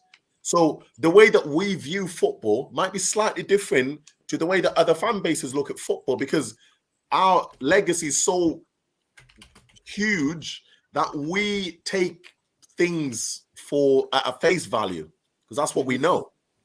Splash. It's a selfish statement, but I just wanted to put that out there. Yeah. Splash the Net, I think, covers it. I think those reports from Qatar. Can I just mention something there? And said he just wanted to share the news from international reports. I think Sheikh Jassim had a word because of the NDAs. Go ahead, Mick, and then I want to go to Jarvis and Tom. The thing is, what I keep forgetting, you're talking about something called Islamic banking, and that's honorable. Like you know, That's Islamic it, banking, it's like haram. It's like, you know, you cannot take any loans. You know, the banks pretty much invest in you to say we believe in you, right? Another thing is when you look at the capitalism, like the Western world, like, you know, they're actually profiting on you. Like, you know, there's bonds money, there's, you know, if you compare that, like, you know, what is the cleaner deal, right? Qatar is pledging, like, you know, going 100% without any debt. Basically, it's money from their own, right? Yeah. Sorry, I got it. My dog is barking. I got to go. Hang on a second. Listen, big up. Quickly, Jarvis, hearing everything that you're hearing, Qatar, Ten Hag, the weight. Are we just sick of it? Are we really sick of it? Are we really just sick and tired of these Glazers? They're just pulling teeth, isn't it? Yeah, we're dead sick of the Glazers. We don't want the Glazers anymore. Just to go back to the devil's advocate argument, when it comes to InEOS, for me, it's just crunching numbers. You know, InEOS, Sir Jim, he has 3 billion something in assets, in liquidity, and 60 billion in assets. So basically, he don't have the money to buy the club. That's why he desperately tries to wiggle his way around and find whatever deal possible to get this club, because he wants it to be his legacy, as Mick was saying. So and he's up against Qatar, basically. I know it's a 9-2 foundation, but the Qatar is the backer. They are backing it. So they have the money. For me, it must be Qatar, and I want it to be Qatar, because not only for the money, because we have enough fans in the world to be self-sustained. We have fan base. We sell merch, and we're a big brand, so we can earn our own money. But the way the Qataris do things, you know, you saw the World Cup. And other Arabic states. Have you ever been to Dubai and places like that? They're like going bigger and better always. They're aiming for perfection, and that's the kind of leaders I want in my club. Aim for perfection. Yeah, listen, look, I just want to put it out there genuinely. No, there's no perfect owner. There is no perfect owners. I'm not going to lie to you. If I will not be calling Jim the Ratcliffe. I will not be calling him that if he wanted to buy the club fully from the Glazers. For me, my biggest thing was no debt. Buy the club fully in full. Take the club off the stock exchange, because I don't want Manchester United to be trending anywhere. I don't either. Well, listen, yeah. Honestly, I do not. But you know they can't do that. You know they can't do that. They can't do that. They're not going to be able to do that at all. Not a chance. To take the club, buy it fully, and take it off the New York. They won't be able to, because what they'll have to do is they will have to buy all these people out, and they the 31%. No, it's not. That's not going to work. That's never going to work. No. Listen, I'm not going to listen. That's how the Glazers got the bigger shares, because they only they can only afford to get the loan for the 69%, right? They then sold one of the brothers sold parts of it. Remember, he sold parts of these because he wanted to get out. He wanted the money, and that's who owns the 31%. They're gonna get it, and that's why people are buying those shares right now. In the last since the news was broke, everybody was going crazy. Oh, lovely there, Mick getting some love from his cat. Beautiful. We can't hear you, Mick. You're on mute. Mick. Yeah, it was madness. First was the dog barking. I let him out. Then cat was coming, meow, meow, meow. Now he's in my face. He's a big Manchester United supporter. He's a 4-footed, can shoot on all 4 feet. There you go, striker. We need a striker. I don't own a cat, but there's a cat outside my window right now, meowing to come into my house. This cat just comes outside my window. He screams and screams and screams. I don't give him any food. He just tries to follow me into the house every time. So that's my baby. I think I like cats. That's my baby. That's my cockapoo. She's 7. Oh, cockapoodle. She called me Nice. Wow, she's so cute, man. Beautiful. Let me just answer this. Abdul Ali says, "What's the NDA? It's non-disclosure agreement, and the Glazers are versed in that. Everybody who's ever come from outside to work at Manchester United, on the way out, they have to sign an NDA. So in terms of when you're acquiring a club, because of the way we are traded on New York Stock Exchange, they cannot be, everybody has to sign this NDA or it's against the law. The Glazers or whoever leaks the story, if it gets proven, will be put in front of a judge. Yeah. So that's the reason it's quite serious. I want to go to Tom quickly. I think with an NDA though, I think with an NDA, if I'm not mistaken, I could be wrong about this. So if you guys are legally trained, please do correct me on this. I'm only speaking about the UK. With an NDA, you only sign an NDA. It's a bit like an injunction. There has to be a specific incident that triggers the NDA. Yeah. So you can't just create an NDA for every interaction. There 100%, has to be an incident that triggers the NDA. So that's how I understand it. Yeah, go ahead, Tom. Is that NDA been broken then? Is that NDA been broken? No. It's specified to certain number. So, for example, the best example you could use, Chelsea had 20 listed, interested parties who all wanted to know Chelsea's finances, so then they could place offers and bids. If you gave those numbers to the wrong person, then Chelsea Football Club's firewall, financials, everything could completely be breached and the club could collapse, really, because everybody knows what Chelsea make, how you could scam them, how you could hack their networks, everything. You could do anything with that football club.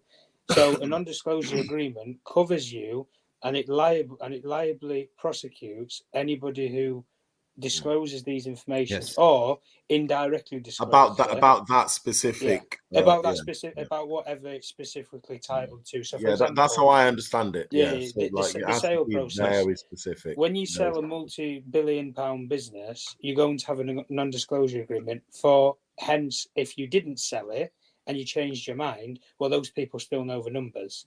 Therefore, then there's obviously. But you know what though? In the US, it works for me. From what I understand, in the US, it works a little bit different in the US because in the US, like Mr. Structure's saying, so it depends on. Some Manchester United employees sign, a UK contract, and some Manchester United employees sign an international contract from elsewhere. So we can't dictate what says what. But in America, for example, you can include a non-disclosure agreement in a contract of employment, right? Yes, you can. Correct. In the UK, you can't do that. No, you can't do that in the UK. No. So the only way you can do that, but you can when you do the only way you can do that in the UK in employment law is if the employment goes to a level of security where there is national security or there's some other, like health security, whatever the case might be. There's protection. It's liably protected. So you can't just generalize it in the UK. You can generalize it in America, but you can't do that. No, it's not generalized in the UK now. Go ahead. Listen, let me just say this. Listen. There's also the New York Stock Exchange rules and governance. So the NDA is specifically to that. Now, insider trading happens. Like Mick said before, insider trading happens. He said there's certain people who make bets and certain people who got wine and dough and certain people who are not. But it's very difficult for them to prove. And also because of the 31%, they are being traded. Those things can be happening. But the 61% of the Glazers, 69% of the Glazers own, I think the NDA is around that. And like Tom said, specifically, get in the books of Manchester United. How do Manchester United make money? What is the inside of the books and everything that comes with it? Yeah. Well, the NDA can be very, very specific reasons depending on the business case, of sure, 100%. And that is drawn up by the legal counsel, definitely, which everyone has to sign. There has certain points which covers the NDA, what you cannot talk about. That's the end. I remember doing like high-level executive search in certain instances where you have to go, you're not allowed to mention the company, and that's why you get the candidates to sign an NDA. Unless they haven't signed the NDA, you're not allowed to mention which company you're recruiting for, what the salary package is. So there's levels of NDAs you can do, like in HR as well, But in this instant, the Latham & Watkins, Rain Group, they surely drafted something. But as soon as you come to agreement, the question is that NDA still valid? Because you cannot talk about, you know, the financial engagements. You cannot talk about the bidding figure, stuff like that. Yeah, I just want to go to Eski. Let me just get this. Radcliffe wants to take Man United debt, then take over debt, then we'll take another debt to invest. This man is going to ruin us. Yeah, debt to me screams, all of it screams. Big up Eski. Eski is just saying, just to add, I want to just to add, Eski, do you see a world where this backfires? Because I remember with Chelsea, it was a quick sale because they were going to go bankrupt, and it was Rain Group that was in charge, and there was another group that were really, they were the preferred bidder apparently, and they were the favourites. Then Todd Bowley and his consortium come in at, bam, changes hands, boom, it's done. Now we might have had that. Everybody said the past 2-3 weeks before the last weekend, or the past 4 or 5 days ago, everybody was saying Jim Ratcliffe was favourite. But then I was keep asking myself, so if Jim Ratcliffe's favourite, so why are the Glazers not coming out saying Qatar, see you later? Why are they not saying that? Why were they not saying that? Why was Qatar still lingering on? Even though the British media, obviously with their agendas, are coming out. And apparently now, what some people are scared of is that this could take long because there are Premier League clubs basically having issue with Manchester United getting super wealth. Yeah. Because where are we in the table, and where were Newcastle, where were City when they got bought up? They were like not a top 4 club. They were lingering down. 2007, City was in 16, 17 place. Where were Newcastle when they got bought up? All of a sudden, Manchester United is a top 4 club, getting proper vision, proper owners, proper money coming in, transitioning from a business to a club. That is existential threat. I'm gonna make a wild statement right now. Right. Let me just go to Eski quickly. Oh, Jimmy, hold that. Wait. No, before we go, this is not. I don't want this. Like, this is not going to be a conversation. It's just a statement. I don't need anyone to comment on it. But I'm telling you now, mark my words. This is recorded. Everyone can go back on the history for this. So if I'm wrong, please kill me on Twitter, please. If the Qataris buy Manchester United, if they manage to close the deal and get it announced, meaning it will affect the way that the trajectory of the transfer window is going to look like if it's announced before the transfer window open. If it was announced, the window opens when? Is it tomorrow? Is it tomorrow or the next or day Domestic? Domestic opens tomorrow. No. The European one, worldwide one. July. 1st of July. 1st of July. July, 2 weeks. Before the 1st of July, right? If they announce it before the 1st of July, if we conclude this deal, Manchester United next season are title challengers. Please mark my words. This is recorded. Mark my words. If we close the deal. If we close the deal and it's the Qataris buying it, not Jim Ratcliffe, because I don't know what's going to happen if he buys it. I think I know what's happening if the Qataris buy it. If they buy it before the 1st of July, Manchester United next season will challenge for the title. And we won't just challenge like Arsenal challenged. It will be a case of real challenging for the title. The only way they'll win it is with the Aguero moment. That's the only way they're going to win it. So mark my words, please record it. Thanks. Sorry, carry on. Listen, big up. Go ahead, Eski. Look, it's not going to backfire. I was just reading something before. You mentioned that kid. What's his name? Faisal Islam. You said his name was from Mani. He had a post just from 3 hours ago. I was just reading it then that I think a fifth or sixth of all Man United shares were traded today. It's a pretty big number. Like a fifth of them were all traded today, and like 1 billion in valuation. Like Mick was saying, there's smart money and dumb money. Now you can see a trend and you can just dump money into it, and you ain't got no insider info. You don't know no one in the inside. You're not in the tech world, and you're just someone with a bit of cash, right? But for a fifth of it to get sold over that one tweet, so the English media are claiming it's that one tweet that sent the stock market that high. Come on now, people that seriously have money and are in the know aren't looking at a random dude from Twitter saying this could be on. The serious money is getting spent because they believe something's going to happen. A fifth of the shares aren't just getting gambled like that. Casual people, normal fans don't have a fifth of the shares. These are serious guys with money who are gambling on it now. The shares are going on now because when the sheikh it does eventually buy, let's say he does buy it, them shares are going to be worth a lot more. So it's a it's a calculated investment rather than a straight gamble. The stock market is a gamble, but it's there like, look, if you're Man United and you're telling me what you're going to do and it's going to affect this and that, I'm putting in or out. A fifth of it has happened. So this is the only reason why this conversation is any serious is because of the stock market. The tweets are relevant. The tweet is absolutely irrelevant of what's going on there. But the only thing again that is relevant, is I don't know if you guys watch the United Standard Flex and all that, but they had someone on, a lady from Qatar, and she said when the Qatari side of the world start to speak, listen. Because, like Mick's saying, I think if you're caught lying in the media, it's 100,000 Qatari Riyal or it's 6 years imprisonment. You can't lie over there like that. No, I was reading it. It's 6 years imprisonment or it's 100,000 Riyal. Is this real? Is this like a real thing? It's real. Read the rules. Yeah, it's Islamic news reporting over there. It's the same with the banking. They can't deal in interest. So when they give you money, they're investing in you 100%, right?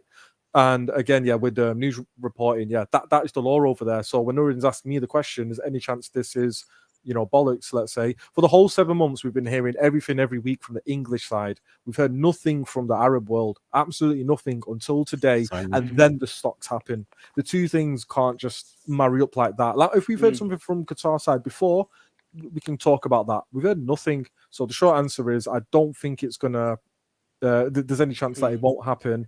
And to my man's point, so I don't know your name. Is it Jim? Is it James? Jimmy, yeah, Jimmy. Jimmy. Jimmy. Big up Jimmy. To Jimmy's point, I know he said didn't want anyone to comment on it, but if we are bought before July the 1st, interesting things might happen. I'll agree with them there. Interesting things might happen, and we'll see. Go on, Andy.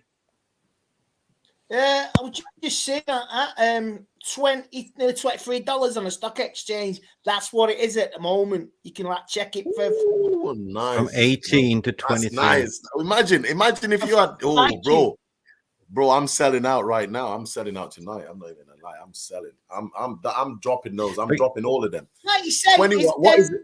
What is it today? What is it? Right now, not today. Right now. No, right now. What is it right now? $3.90. I'm dropping all of them. Maybe I'll keep a few, but I'm dropping a lot of them tonight. Well, there's a thing like you're buying up the Class B shares, like which is the premium. The Glazer can only own the 69% B shares, right? Yeah. The remaining is retail shares and minority investors like Lindsay Train, Bowen Group, and somebody else. I think majorities, right? And they know the club is going to get sold out, so they're selling out, so they're getting a premium payout. That's the end of the day. That's why you're seeing the spikes right now. That's the only logical reason. So, you can draw the conclusion by either you listen to some people were saying, I'm only going to listen to Ornstein when he says, or Fabrizio Romano tap in, right? But these people are not financial experts. They are sports journalists for a reason. Now you got to listen to Bloomberg. You're going to listen. They think they're financial experts. They think, yeah. Listen, media that they're bricking it. Listen, today they've been actually backtracking. They've been towing the line of quite a lot today. Quite a lot today. I've seen a lot. And all of a sudden they started to realize, oh shit, this is happening. We're going to lose our gravy trade and all our privilege. Yeah. That's how it's access, innit? Access journalism, innit? Big up to everybody. Listen, big up to everybody in the chat. It's been an absolutely wonderful stream tonight. Big up to everybody who donated with a super chat as well. I'm just gonna go to Jarvis. Jarvis, Manchester United get caught by the Qataris. They're in place before, but do you think anything with a fit and proper test? Do you think anything could happen? Do you think there any legal? Can the Premier League clubs come with some legal challenge Manchester United takeover? Yeah, I wasn't sure earlier today. I asked Mick the same question. Can anything happen? Can the government stop them? Can the Premier League stop them? But basically, Mick confirmed they can't. Nope. So I'm not worried. Just go back in how important Qatar is to UK in terms of LNG gas, in terms of investment in infrastructure, creating jobs, signed with Boris Johnson last year and still ongoing. Do you think the government's going to block it? No. The government knows something as well. Behind closed doors, the business sector, the government knows something, and they're not going to stop this. Let's be honest. Let's be honest, right? Would they want somebody or a nation that they trade with on a regular basis annually, or do they want somebody who dodges their country's taxes? Let's be honest. Who do you think people at Whitehall are going to be wanting? Jim Ratcliffe, who dodges their taxes, or somebody who they do multi-billion-pound trade deals with every annual year? I think it's pretty clear in it. Let's be honest. Listen, I just want to name Qataris own half of Heathrow, more than half of Heathrow. They own Harrods in London, one of the most expensive. But they got shares in Barclays Bank. They also the London New York London New York Stock Exchange. They own they got one of the highest high price portfolio real estate in London. So they own pretty much all yeah. Pretty much so next time you buy your pasta and sauce from Sainsbury's, put it back if you know what I mean. You can't. You're against gents, there's already a blueprint put there. That's Newcastle. You cannot have double standards. And Newcastle is owned by MBS. You know, Sheikh. What's his name? Mohammed bin Salman. So that's state owned. So why should they all of a sudden block this? Just bullshit.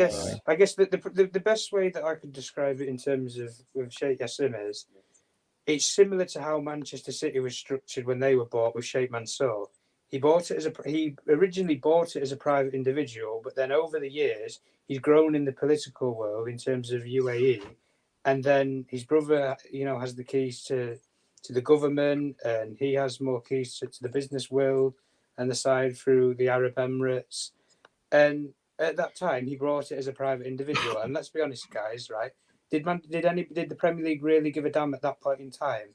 I mean, I've got the Premier League owners and directors sort of rulings when they revamped them 3 months ago. And I'll send them to anybody that wants to actually know what all the laws and all the different cases are. Mick, if you want me to send it to you, I'll send it in DMs on Twitter, no problem. At the end of the day, overall, when the owners and directors and fit and proper test was actually increased in terms of the scrutiny over it, it doesn't block state-backed ownership. If it wanted to block state-backed ownership, it would say, we will fully investigate sufficient funds of any ownership group that wishes to come in, whether it's via estate or whether it's via illicit activities, for which they have done nothing to render or endure. True. And overall, when you think about it in terms of world football, name me a league in world football that blocks state ownership. Name me one. There isn't one. And that's the reason why. So the Premier League, where they already have, they had 3 when Roman was still in the league, but now they've still got 2. You have 2 of the biggest oil rig companies, countries and nations that are funding within your league in terms of Abu Dhabi and the United Arab Emirates with City, and you've got the Saudis at Newcastle. The Qataris want a Premier League club, and they want the biggest one that was on the market. What do you do after you have a major successful World Cup? You go and buy the biggest business that's on the market at that point in time. And at that point in time, Manchester United and Liverpool, as football clubs, because football was on high priority after the World Cup, it's a big major event. What do you go and do as a statement to render your country further? Yeah. You go and buy the biggest and best club. Saudi Arabia, what do you go and do to reinvent your nation? You try and host the World Cup yourself, you put a bid forward, and then also you go and buy the best players that's in European football, which is what they're doing now. Pledge to 20 billion. Yeah. Listen, and with that, with that, hold it there, Mickey. I'm going to come to you. Tommy, we're going to end this, right? So it's the last comment of the night. David De Gea, not signing a contract. Apparently, he's waiting because going to Saudi. Big money. Yeah. No. What are you thinking, Tom? Honestly, Ten Hag did it in that exclusive interview. He's prepared. I think David De Gea will stay. Me personally, it's not like information or anything. I think from personal, I think he will stay, but I don't think he's guaranteed to be number 1. If I'm being honest with you, I think if the budget stretches to get a goalkeeper that Erik Ten Hag wants, I think Erik Ten Hag will go and get that goalkeeper, and David De Gea won't be playing week in, week out. I think he will be pretty much maybe what Dean Henderson was a couple of seasons ago. Come in for a couple of league games, maybe, if you want a bit of rotation or whatever. But if you like, do a Stefan Ortega role at Manchester City, play all the cup games. If you're David De Gea, why don't you just go to Qatar? Just go and get some money. He doesn't want to leave Manchester United. That's the problem. And his preference, if he was ever to leave Man United, 3 years ago he wanted to go back to Spain, but no Spanish club wants to take him. You know why? Tiki-taka football in Spain. Yeah, but then you say that Real Madrid failed with the facts, and that's because we wanted to keep De Gea. So Yeah, but we need to. Yeah, but the Spanish people national say, coach, and I'm playing devil's advocate again, so I'm just trying to open up. The Spanish Luis Enrique, one of the brilliant people renowned him as one of the brilliant coaches in the world, and especially in Spain. When he was Spanish national coach, he didn't pick David De Gea at all. He picked bang average La Liga goalkeepers, Unai Simon, bang average La Liga goalkeepers over David De Gea, who was winning, FA Cups and whatnot with Manchester United. He was challenging for major honours. Player of the season, yada yada. He was picking average goalkeepers over arguably the best that they had from that nation at the time. And he went to the Russia World Cup. David De Gea was an absolute nightmare, let's be honest, when they went to Russia. But overall and ups are all, if David De Gea was to leave Manchester United, he'd want to go back to Spain. But there isn't a Spanish club that wants him. That's the problem. So we can say all this about Saudi Arabia and this. David De Gea has made millions off of Manchester United on 375k a week for 3-4 years ever since he signed that contract extension. So the guy's made money. He doesn't need to make it. Really, he doesn't need to make any more.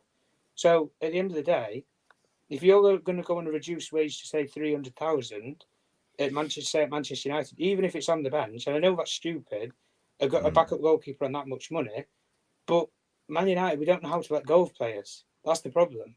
There's a time and a place to say goodbye, and there's a time and a place to say. The Glazers need to go in it because we need to get rid of players. Yeah. Well, this is the thing. Well, Tom, of ownership we've got Glazeronomics. We've got Glazeronomics. That's why we can't get rid of players. Yeah. Listen, quickly, Jarvis. De Gea leaving or staying? I think we are a sentimental FC, so I think he will stay. I don't want him to stay. I want a new goalkeeper, but I don't think he will leave. No. And I just want to make one quick comment about the question you asked me earlier about state interfering with government interfering with with the sale. We have one example of it when Qatar got the World Cup. Sarkozy, the French prime minister or president, I'm not sure. I think it's the president. He made a deal with the Qataris about fighter airplanes and basically buying PSG, a bigger stock in PSG. So it has happened before. So I wouldn't say 100% no. Okay. All right. Big up. True. Listen, big up Jarvis. Andy, De Gea. One mistake, one too many. That West Ham, Sevilla, one mistake, one too many, my friend. That's it. That was the camel. That was a straw that broke the camel's back for me. And that's it. So goodbye, De Gea. Yeah? Okay. I think he's stalling because we've been told that this deal has been ready. Esky. De Gea, stay or see you later. I'll get that Costa deal done quickly. He should have gone after the Europa League final for me. I said it then. He's got to go. Okay. Jimmy, does he go? David De Gea, do we go and get that Costa deal done? 75 million euro payout clause. For me, if we're going to challenge for the title next season, yeah, he has to go. I mean, I've defended De Gea actually previously. No, you know this. I've defended him for a long time, just because. And the only reason I defended him because when I look at available goalkeepers, even going back to last transfer window in January, if I'm looking at keepers available. Was I seeing anyone that can replace him and be more productive for us? I just didn't see anyone. And I look at now, I'm looking at your Diogo Costas and Reyes and all these keepers. Everyone's costing 60, 70 million, which, if Ten Hag thinks he's really going to go for it in terms of playing out from the back and it's tactically, everything's going to change drastically, then yes, maybe you have to pay that money to get a new goalkeeper. But I don't think that Ten Hag will change enough to warrant paying 70 million for a keeper. And then the alternative that we've been given is what? Fucking Pickford. Sorry. Pickford. Excuse me. I didn't mean to swear. I know you money. No. Jimmy! It came out like, don't worry. You could swear on this channel. It was a French word. understand it properly. It's actually a French Listen, word. Listen, you know. Jimmy. But that's what I was saying. Like, you getting linked with Pickford makes no sense to me, because when I look at his stats, I don't think it gives you any more just in a match. I don't think it gives you any more productivity than De Gea. So I think if you've got the resources, get rid of him. If you haven't, unfortunately, it's an either you're gonna have to put up with for another season, I think. Go ahead, Mick. Sorry that I stopped you before. I hope you made it. No. I have 2 points with your permission to say. I've been defending De Gea. He's obviously legend of the club. He saved us so many times. But football has changed. And my eye opener was the Champions League final, seeing Onana playing centre back. Almost a CDM. That tells you how the evolution of football needs a ball playing centre back with permission to pick up the ball. Is good on the feet, because that offers you fucking a way to go forward, to beat the press, and it's a totally different game. So yeah, even if you keep De Gea, still recruit a new goalkeeper, keep De Gea as number 2, but I don't think a goalkeeper is the first priority. I think if it happens, it will happen at the back of the window, because the priority is obviously the striker and the midfield, right? First focus. I want to deliver another uppercut regarding coming back to what we discussed earlier. It's a little bit of who created this sports washing in the first place. I would say it's Manchester City, to be honest. Chelsea as well, and Chelsea as well, right? Yeah. So I think they were celebrating the parade with 20,000 people around Manchester. But then, can you say Juventus? Yeah, as well. Who started Manchester United, we don't need freaking sports washing. We are big enough fan base, and we generate enough money, according to FFP, to spend on our own means. So we don't need this sports washing. So you got to look at where this sports washing terminology comes from. Who is inflating the fucking books? Sorry for swearing, mate, but you know what I mean. Why is everybody apologizing all of a sudden? You can't. Because you can't monetize. You can't monetize if you swear. So, listen. No. It's only the beginning of the video. It's only the beginning of the video. Yeah, Jimmy. I didn't know that. If you look at the Champions League final, you can clearly hear the stadium is just shouting Inter Milan, and the remaining is tourists buying the fucking City jersey, right? You see the parade, 20,000 turned up. How many did we have when we won the treble? 500,000. 750,000. Yeah. So who's talking sports washing? Get out of here. What was the count when we won the double in 2009? What was the count? What was the count for the parade? Do you remember? I was there. Were you there? 250,000. Half a million. Half a million, wasn't it? I think it was about 540.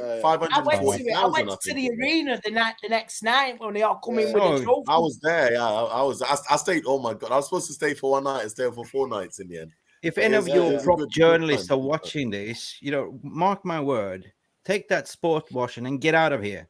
Talk about City. Talk about City goal. Yeah. You're in bed with Man City. Why don't you start examining what Tram 115 was doing last night? Yeah. Big up Steve Houghton for today. He put up his shades and fucking did a 10-minute. That's a great video. You gotta see that video, Steve. That's a great video. Yeah. Brilliant in black. Get out. I've not seen it. What happened? What did I miss? I'll watch it. Someone. He read out all 150 allegations, sitting like Men in Black. Like this, with the shades on, with the shades and the suit. Oh no, I need to find it. I'll go on his page. I'll follow him. I'll go on his page. Yeah, you have to find the video. Listen, big up to everybody. I think big up the chat. Big up to Andy. Big up to Jarvis, regular, obviously. Big up to Tom, regular, Eski, Uncle Jimmy's debut on United Real Therapy, and he's come with he hit us with the left field tonight. He gave us a couple of uppercuts. I'm sorry. I apologize. No. We welcome it. No, why are you apologizing? No need to apologize. That was much needed. We needed that. We absolutely needed that. Devil's advocate. I always play devil's advocate. I work in social services. Everything is like an assessment or analysis for me. So it's the way I think. It's the way my brain. Listen. Devil's advocate is always. But listen, I just want people to know where the people can follow people. Hey, you can find him on Instagram. You know what I mean? the infamous quote of that David Moyes era. It's there. It will forever be there. It will forever be in history. Even I know, It's Andy, old even next I year, know. that mate. It'll be 10 years old, and I ain't Yeah, I ain't doing a reunion with Miser. I'm telling you that now. Testimonial there, Andy. That Europa Conference trophy in my face, no chance. Testimonial, Andy. You and Moisey, if you're walking out. Oh on the pitch. yeah, boxing match. Yeah. YouTube Honestly, it. listen, for charity, definitely it's coming for charity. David Moyes' faces Andy Tate is happening. Jarvis Cocker, people. Jarvis Cocker at Jarvis Cocker, but Bowley 77. You find him on Man UFC Realist TV, and you find him on United Real Therapy. Yeah, Obviously, we'll follow, man. We'll follow. We'll definitely follow. Yeah. And everybody follow each other. But and then we've got our Tommy journalist one, always calm and considered. Our Yorkshire Red. So we love him. That city of Sheffield, the Steel City, doesn't hold any punches. Tells it as it is. And he's always got great insight and information that he always shares with me anyway. So big up Tom Journalist one. And big up our brother Mickey Ruby, based in Sweden, coming out of lovely Sweden. Gothenburg, is that where you are? Is it Gothenburg? Yeah, somewhere outside Skirts. I'm sorry for coming later. Just finished No, up the stream. listen, I had don't to worry. walk the dog and the wife duties listen. and all that stuff. Yeah. Listen, don't you Big worry. up to all the panel. Great debate. I really love the Devil's Advocate as well. So Yeah. Listen, big up to up Mick Uncle Ruby. Jimmy. Make sure you check him out, Man UFC Realist TV, and the road to 20K. Go and give him a follow. Eski, he only signed to this channel. He's not on social media. He works in a place that's in Manchester where Simon Jones, the BBC, goes in there all of the time. All of the time. So he's always giving me that insight. And I'm your host, Mr. Structure. If you asked about Twitter, I'm always keeping the fan base calm. I'm always on Giddy Mr. Watch. Structure, look, the very first football space I ever went on Twitter was Mr. Structure's space. He welcomed me. He introduced me to everyone. He said, look, this is Jimmy. He's never been on a space before. This is his first space. And he moderated, made sure no one bullied me on the space. So I respect Mr. Structure forever, man. I respect him forever. I have some breaking news. I heard that Eski signed up for Men in Black 4. Hey! It's coming, boys. It's coming. It's definitely coming. And listen, at least but not last, right? Uncle Jimmy, make sure City, absolute diehard fan. And by the way, can we just say condolences to the city that where you live, brother? There's been some tragic news today in Nottingham. Yeah, it's been tough here. I live in Nottingham, guys. I live in Nottingham, so it's been weird. It's been weird in the city. You know what? We've been through a tragedy in this city. We understand the things that can happen and the madness that can happen. So our solidarity and love, and our, to the grieving families and the victims, all of the victims. We shout out love and light to everybody in that city, and condolences to those who've lost in a tragic way. There are a lot of people who are not well in this world, and sometimes some of them, and there's a lot of people who are not well and who don't harm anybody, and there are few people who are part of that not well who will then go and do the most atrocious acts of violence. So solidarity and love with Nottingham. And make sure you check out Jimmy. Make sure when you follow Jimmy's been doing videos. I've been watching his videos. He's been doing the posts. Is it Fridays that comes out, Jimmy? It's Friday and Tuesday now. I'll try and do him Friday and Tuesday. I'll do a little. Yeah. I'm like I'm a philosopher by nature, so I like to just talk my stuff. Yeah. Unconscious stream. So make sure you check him at it's called J Star City at J Star City, Uncle Jimmy. And it is what it is, people. This will ramble on, this Manchester United, but mark my words, I've never tasted or I've never drank in my life. Never. I'm herbal teetotal. I don't even drink tea with caffeine. My system's that sensitive. If the Glazers are fully gone, I don't know what I'm going to do. No, don't. I don't know what I'm going to do. I won't allow it. I'm not going to allow it. I don't know what I'm going to do. I'll make sure I find the next home game. Make sure it doesn't happen. I've won Shanda. So anyway, all I'm saying to you is that wherever you are in the world you're watching this show from, you're welcome. We're gonna party like it's 1999. Trust me. We're going to party in Manchester. When the Glazers go in the forecourt at Old Trafford, there's going to be a full-on party. When that happens, people, I will never be on Giddy Watch. I will give in my badge. I will hand in my my credentials as giddy watcher. I will no longer be watching people getting giddy and telling people to calm down. You can hand it over with your bank card when you buy me a round of beers, eh? There you I'll go. bring the sausage rolls. I'll bring the sausage rolls and the quiche.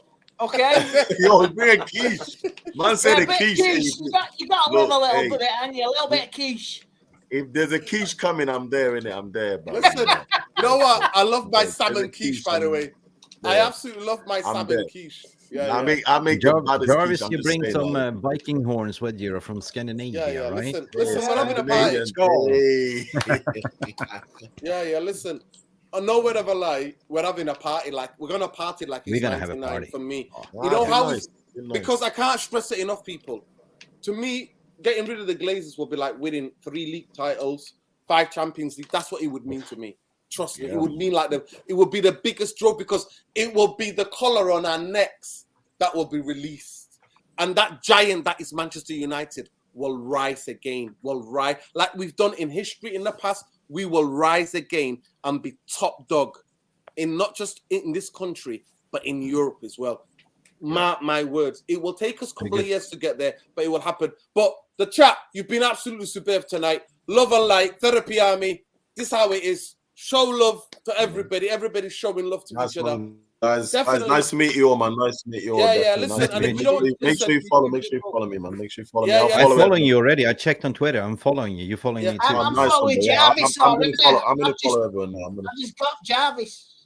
There you go. You know what? And I've got Jarvis, but I think I follow Andy already anyway. But I'll follow everyone. Listen, Jarvis. His name is known as Rick Astley on this channel. That's his nickname. The Therapy Army. I've called him. Never gonna let you down. Exactly. Never gonna give you up. Exactly. There you go. But big up. Secretly, he used to play in Aha. Like he's at Martin Hackett, like the singer. Take on me. Oh, right? We have it in 80s now. We have it in 80s now. I'm off. Oh, hell yeah. We are. We are. If you are, I'm not involved. I'm not involved. I'm going. If you are, I'm going. I'm leaving now. Hey, there was great soul. There was some rare groove. There was amazing rare groove and soul people in the 80s. They weren't just all. Hey, I only sing that in the shower, but I don't want the world to know what I sing when I'm singing my 80s music, bro. That's my shower music. What are you talking about? I remember that. I'm not going to publicize my shower music. We're gonna rock down to Electric Avenue. And I was 8 years old. You know what you started? It's a karaoke thing. Oh no! Yeah, come on. We're gonna listen. We can organize that Therapy Army. But listen, there's 300 of you in here. Please smash the like on the video on your way out. Subscribe to the channel if you're not on the road to 10K. Big up to Saeed wherever he's in the world. I think he's in that side of Kenya. He's in East Africa, so big up to everybody. Near my neck of the woods, man. He's near my neck of the woods. You know, I'm from Malawi, innit? So he's near my neck of the woods, bro. That's close to me. Exactly. So big up to him, all the networking. Good luck to him, and hopefully he'll be back soon. But peace, love, light, always. Win, lose, draw, Glazers out, bankers out. Peace, people. Look after each other. Love. Peace, guys. Love, man. Easy, man. Yeah. Peace.